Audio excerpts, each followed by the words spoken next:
there is a vast, unacknowledged shadow that haunts the spiritual path. It's the dark secret whispered only in the deepest silence of the mind. You've had the breakthrough moments, the profound stillness, the dissolving of the ego, the sense of infinite connection.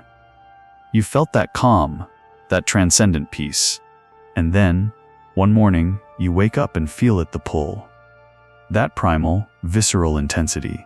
Not just minor temptation, but raw, biological, undeniable lust. The cognitive dissonance slams into you like a physical shockwave. Wait, what happened? I thought awakening meant I was done with this animal impulse. I thought consciousness transcended flesh.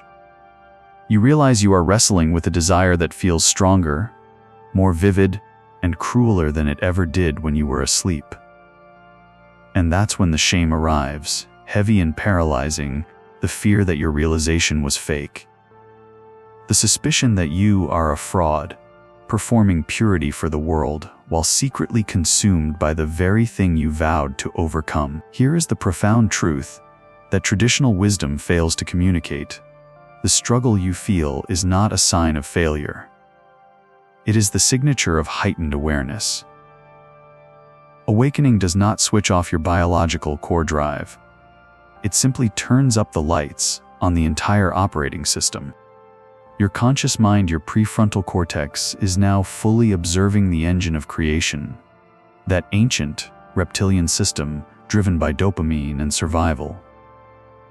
The desire didn't leave, it became utterly visible. This intensifying conflict is not a personal pathology, it is a neurological and historical artifact. For centuries, spiritual traditions, fearing the impermanence of the body, have turned this natural, universal force into a taboo. And every student of behavioral economics knows the old, reliable principle: the best way to guarantee a compulsion is to forbid it. The suppression of desire doesn't kill the energy, it sends it deep into the unconscious, turning a neutral creative force into a psychological shadow. It becomes irresistible because we were programmed to believe it was wrong. Let's expose how history and biology turned a simple energy into our deepest, most profound shame. The spiritual quest across millennia became fundamentally tied to the rejection of the physical. To understand why desire is so potent, we must trace this anxiety back 2,500 years to the pivotal shift of the Axial Age, when philosophers and mystics began to fixate exclusively on the formless, the eternal, the unchanging spirit. They logically required an enemy. That enemy was the body. Why? Because the body is the ultimate symbol of entropy, of things falling apart, of inevitable suffering. Sexuality, then, became the primary ritual of embodiment. It is the deep affirmation of matter, of flesh, of mortality itself. If you commit yourself to the eternal, you must withdraw from the temporary. The core message became: do not attach your heart to what is guaranteed to crumble. This philosophical choice to fear impermanence created the fundamental schism in the human psyche: spirit versus flesh. The result was the establishment of monastic asceticism, a systematic, institutional strategy to control the body's urges. But this historic decision didn't just create a philosophical division, it created a profound neurological and psychological feedback loop. When a spiritual authority, or even your own inner critic, labels a primal, biological drive, like sexual desire, as shameful, dirty, or wrong, you instantly activate the brain's stress pathways. Every time that urge surfaces, the amygdala, the brain's alarm center, fires a distress signal. The prefrontal cortex (PFC), attempting to align with the conscious goal of purity, expends enormous effort to suppress the sensation. This effort is not peace, it is war. The constant internal fighting, the attempt to force the biological system into submission, floods the body with cortisol. The desire is now marinated in stress and adrenaline. This creates the taboo loop. The suppression doesn't eliminate the energy, it transmutes it. The repressed desire sinks into the unconscious, often housed in the default mode network DMN, the self that runs when the conscious mind is distracted. The DMN, operating outside of conscious moral review, begins to rehearse the forbidden desire, turning a simple, neutral energy into a potent, psychological shadow. As Alan Watts observed, prune a hedge, and it grows back thicker. Repress desire, and it sends roots deep into the unconscious, feeding on the darkness you provided. Repression is not control, it is the outsourcing of power. The energy ceases to be a simple biological fact and becomes an independent, self-sustaining entity, the very thing you are constantly fighting. For centuries, our spiritual efforts have inadvertently made desire psychologically dominant, transforming natural creative power into a guilt-ridden compulsion. The taboo does not kill desire, it weaponizes it. Now, let's address the great fantasy of spiritual realization. We dream of a breakthrough where clouds part, and we achieve perfect, detached serenity, a state where our instincts simply fall away. This fantasy is the ego's ultimate disguised spiritual pride, wanting to be above the messy reality of being human. But that is not awakening. That is spiritual bypassing. The true process is scientifically much more confronting. Awakening is a radical neurological event. It is the decoupling of the prefrontal cortex PFC, the seat of complex awareness, and witnessing from the automatic, primitive limbic system, the engine of drive, emotion, and survival. Before awakening, the lust engine runs on background noise. The PFC is too busy running the ego story to fully notice the raw inputs. Awakening doesn't reduce the power output of the limbic system. It simply turns the lights up to maximum intensity, placing a high-definition screen directly in front of the witness. You gain radical sensitivity. You don't feel less, you feel everything in agonizing, 8K resolution detail. The struggle you feel is the PFC trying to reconcile its high-level spiritual knowledge with the undeniable, raw, primal energy arising from the core reptilian brain. The biological fact is this: desire is simply vital force. It is the same energy that makes stars fuse and plants push through concrete. When that energy moves through an awakened system, a system designed for maximized sensation, it feels hotter, clearer, and far more insistent than when you were sleepwalking through life. The intensity is the signature of aliveness, not failure. You are feeling what it means to be truly, radically alive. But we must layer a critical concept here, one provided by evolutionary psychology, the mismatch theory. This explains why managing desire in the 21st century is exponentially harder than in any preceding era. Our neurological architecture is Stone Age software, designed for optimal survival in a world of physical scarcity. In the Paleolithic era, the drive for reproduction needed to be high and immediate, because opportunities were rare and life was short. This high drive, scarcity-optimized brain is now operating in an environment of total digital abundance and hyper-stimulation. Every device we own exploits the ancient dopamine reward pathway with endless, effortless imagery.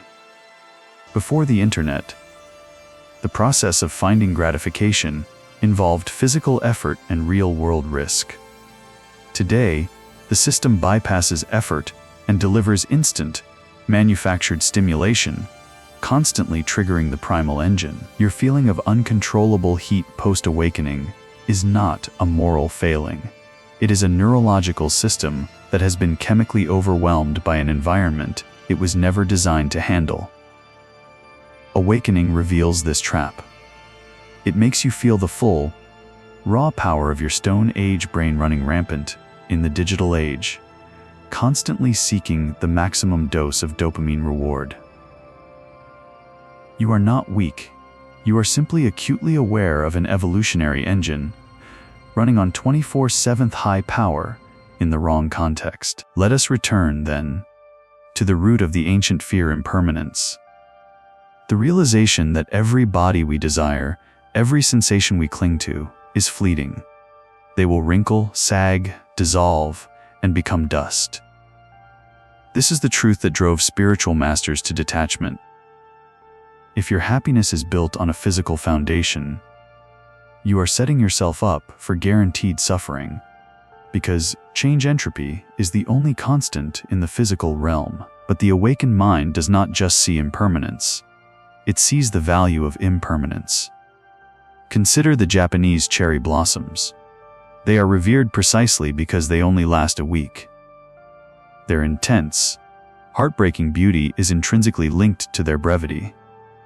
If they bloomed year-round, they would lose their meaning. The fleeting nature of the event intensifies the appreciation. The same truth applies to the body and to moments of desire. Things are beautiful because they don't last. The awakened person sees both truths simultaneously: the beauty and the decay. This recognition creates a bittersweet tenderness, a profound appreciation mixed with a gentle, non-reactive grief. Like watching a sunset, knowing it will end only makes you watch more carefully. It intensifies the moment, rather than diminishing it. We must redefine the body. It is not merely a temporary shell, it is an utterly unique, playful, creative expression of the universal intelligence that animates everything. It is consciousness exploring what it means to have nerves, skin, and hands. When you feel desire, you are feeling the force of the cosmos, the drive for polarity, creation, and experience expressing itself through your finite form. The profound struggle of the awakened isn't escaping the body, it's holding two simultaneous, non-negotiable truths. The body is fleeting, and the body is sacred. The physical vehicle, though temporary, is the singular medium through which the infinite experiences itself.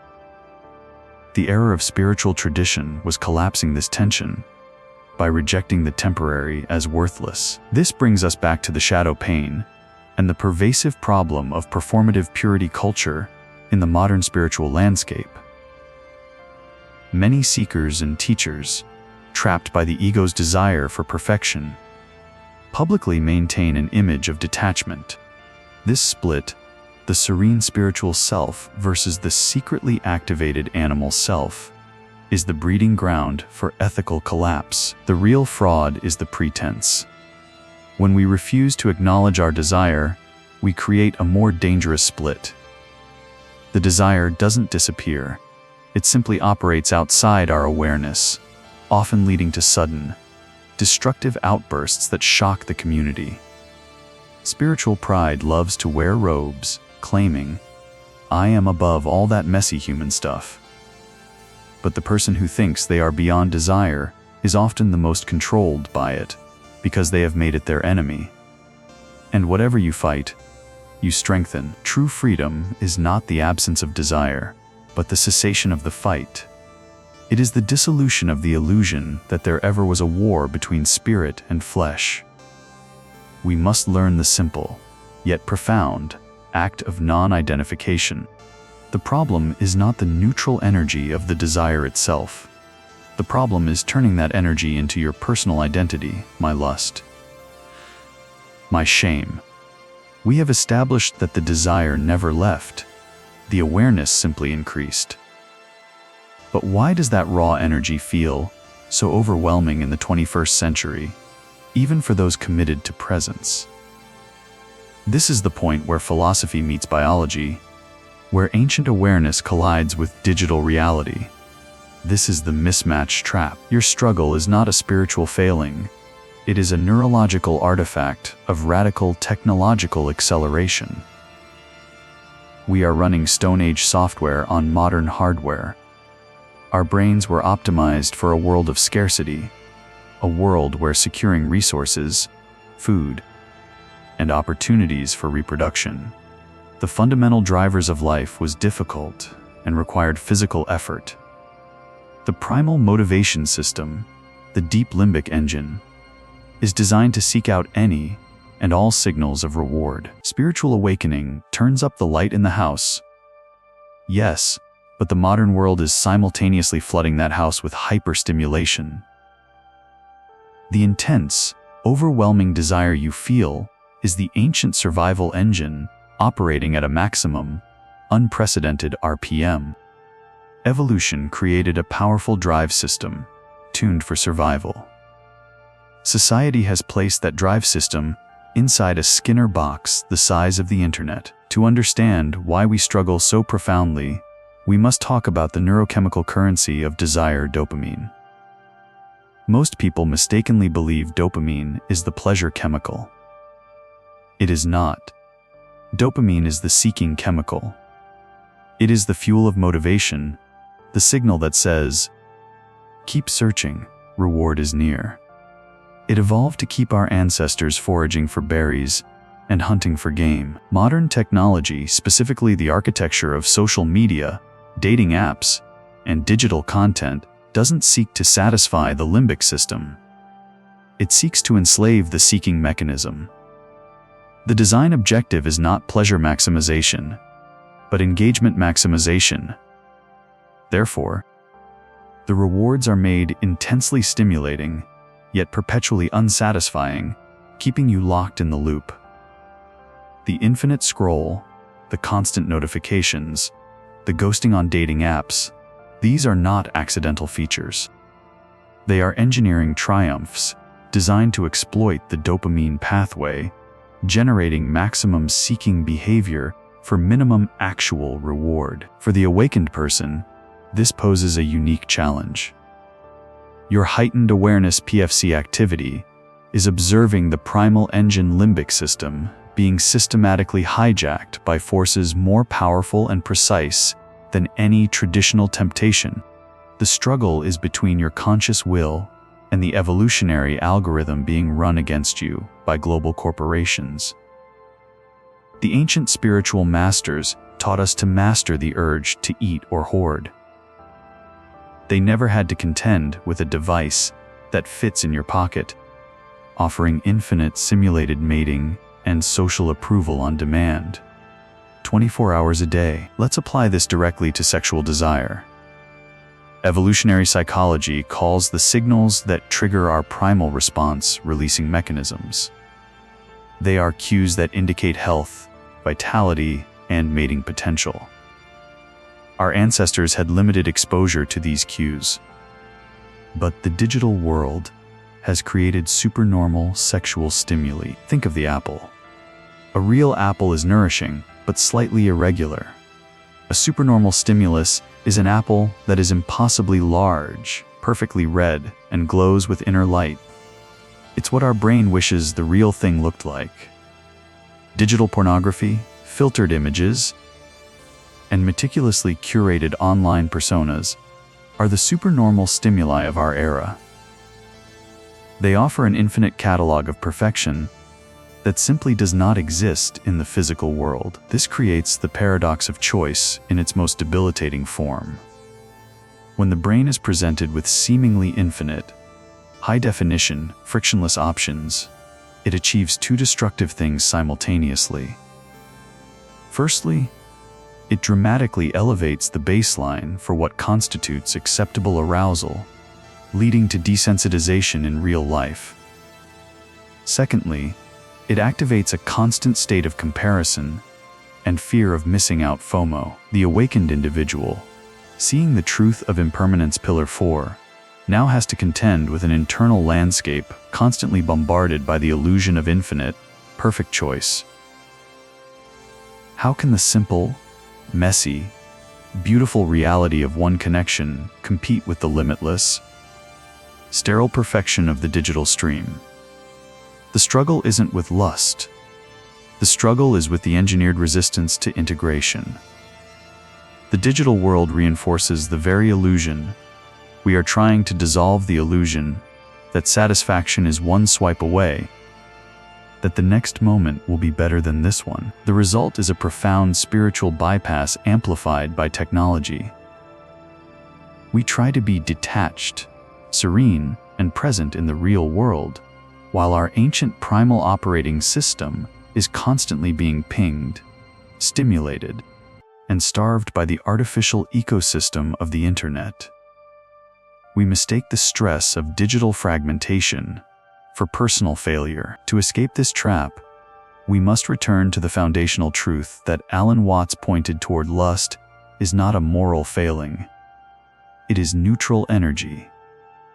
It is the raw power of the universe attempting to create, to connect, to express itself through your finite, beautiful form. If you look at the cosmos, you see polarity, attraction and repulsion, expansion and collapse.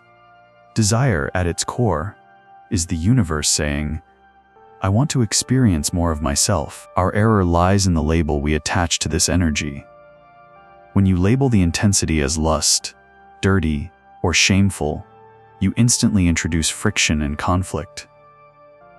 The powerful force that drives a supernova is the same force moving through your nervous system. But if you try to dam the river, the pressure will build until the wall breaks.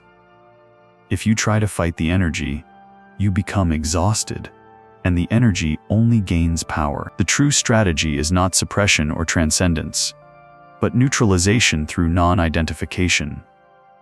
We must consciously transition the energy from a compulsion back into a creative force.